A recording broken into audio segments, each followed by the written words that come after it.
This Chat with the Experts is brought to you by Angie's List on 93 WIBC. Welcome back to Chat with the Experts, brought to you by Angie's List. We just had a really good talk with Dwayne Ward of the David Hazen Group here in Indianapolis. We talked about all things related to the exterior of your home this winter. Now we're ready to tackle some more tips and great information in our Writer's Block segment, where each and every week we have one of the creators of Angie's List online and magazine content come on to the show to talk with us about the stories that they've been writing. And today's guest is none other than Angie's List senior writer Brent Glasgow. Brent joined us last year to talk about pools and window washing. He covers a variety of home improvement topics for Angie's List. He's a graduate of the Indiana University School of Journalism at IUPUI and worked for 4 years in sports and news radio before entering the print world. Brent, welcome back to Chat with the Experts. I appreciate it. It's always good to be here. Yeah, and we're especially happy to have you back because before we had you on the last time, the Kansas City Royals were entering the playoffs, and of course, if you listen to our show regularly, you know that not only myself, but Brent is also a fan of the Royals, and we said at that time that you coming on the show is going to propel them to the World Series, and they actually ended up winning the World Series, and now we're gearing up for another one next year. Are you excited for the season to start again? Or? Well, you just reminded me, I think at the time you were pretty down on the team and were actually maybe bringing me in to try to, I guess, spur some good luck. And, yeah. But it was so entertaining, and really the last two seasons, you really couldn't have asked for much more. And you know, of course, we're looking forward to the next season, mainly because, it'll be spring by then. No more of this winter weather. Yeah, exactly. Yeah, it's the whole package. I just love the start of baseball season, but we still got a ways to go. But it's at least fun to dream a little bit. We're going to be talking about some tips related to window de-icing and defrosting here in just a bit. But first, I want to talk with you about your recent feature on Danville, Indiana, and you did several Indy neighborhood pieces last year, from Mass Ave to Beach Grove. What made Danville unique as you were reporting on that?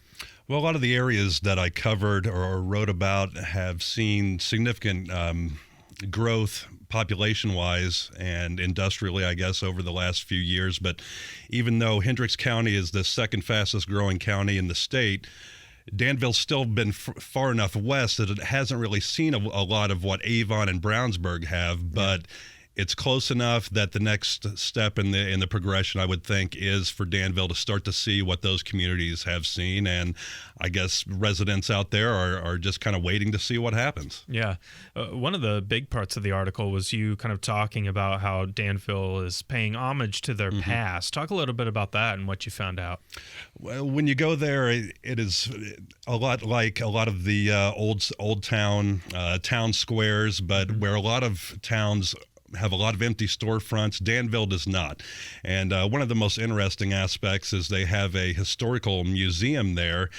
Part of it is the old Hendricks County Jail, which was open from the 1860s until 1974. And it's fascinating to see how these prisoners lived. It was very primitive, and even up until 1974, they had chamber pots in these cells instead of toilets. So you're talking, it's pretty interesting to see. And then the accompanying sheriff's residence there has been turned into a museum of sorts, and it's filled with antique furniture and relics that people in the county continuously donate, and it's really a cool place. Yeah, and speaking of history, tell us a little bit about the Royal Theater, which has actually been around there since 1914. Well, as you know, the town square theaters are really a thing of the past these days. Yep. It's very hard to compete against the big chains, but a lady named Tracy Shear saved the Royal in 2001 after it had been closed for a few years, and it's really nice. They cap their prices at $6 for first-run movies, $4 for matinees and for kids. They have a Thursday night retro film that they'll show with Sun King beer, and they have a short film festival there, and it's really just great to see a theater like that thriving. Yeah, absolutely. It's very cool, and cool for the folks that live there. One thing that I found kind of interesting was a restaurant there themed solely around the Andy Griffith Show, and we have photos that are taken, like brilliant photos by our photo team that are taken of these towns for these neighborhood features.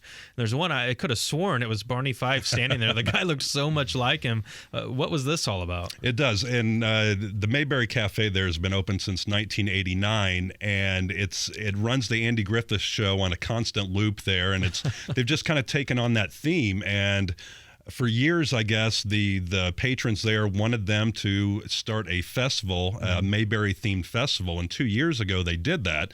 And last year, its second year, it had visitors from 22 states, and part of it, a lot of the weekend is based on these tribute artists that come in and perform throughout the weekend. And I know the photo you're talking about because it does look just like Barney Fife. But I live pretty close to Danville, and that thing has really taken off over the last 2 years. Yeah, it's crazy. Definitely something to check out if you're in the area. Pickle jars are optional. Does it seem like Danville is prepared for, I guess, continued expansion westward from Indianapolis that seems to be happening? Yet to be determined. The good thing for Danville is that it's in good hands. They have a town manager there. Gary Eakin is the guy's name. He has been there serving the community for 4 decades, the last 29 years as the town manager. So he's really keeping an eye on things as they developed, and I think the people there can trust his vision. Yeah. Very good. Well, you've done a fantastic job with those indie neighborhood features. I've enjoyed all the ones I've read. So now we're going to shift gears a little bit. And, winter's in full swing. We've spent the majority of the show today talking about what you can do to care for the exterior of your home before and during the winter months. One of the biggest hassles that all of us run into doesn't have anything to do with the home, though. It's about scraping that windshield off in the morning after ice or snowfall or even just the frost. And you're taking part in a video that we're doing on the subject for Angie's List. So to start off with, I know there's several items here to consider, but are windshield covers a good option? A lot of the time, if you're not dealing with very heavy winds, it is a good option. And, you can craft one out of a tarp and keep it in place with weights, or there are covers made with magnets to keep it secured. But if the winds are really heavy, the wind can catch it and it'll end up who knows where. So ideally, they're best suited for conditions that aren't going to include a lot of heavy wind. Yeah, no question about it.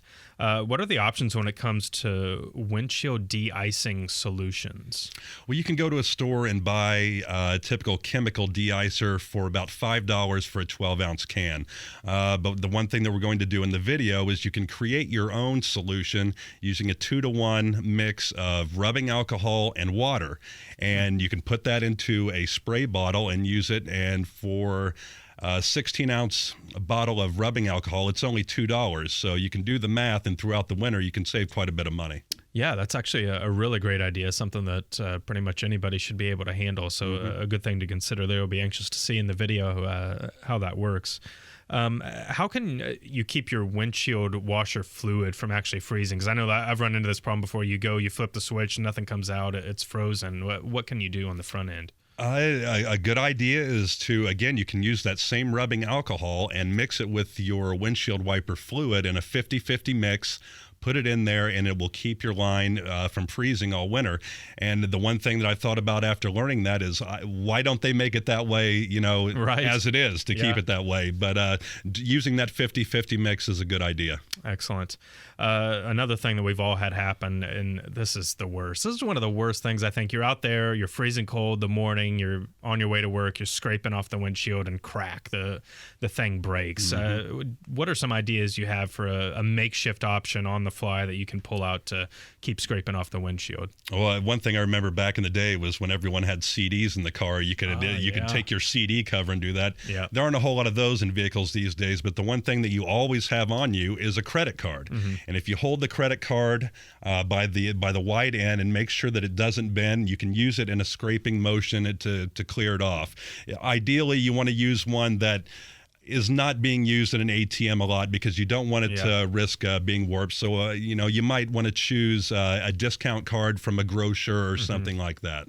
Yeah, and that's really sort of a last chance opportunity there. You don't want to ruin a good credit card, but if you're in a fix and you need to defrost the windshield, that's a good way to go. It's crazy to think that, just like you were mentioning the CDs, I'd done that before in the past, but so few people even have CDs anymore that that's not really an option. So it's crazy to think how much stuff has changed.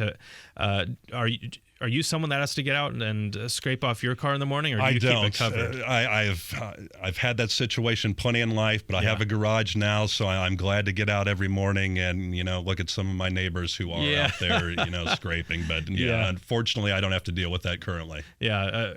with the exception of having to do this video, you're a very brave guy to be willing to go out and shoot the video this week for scraping off your car.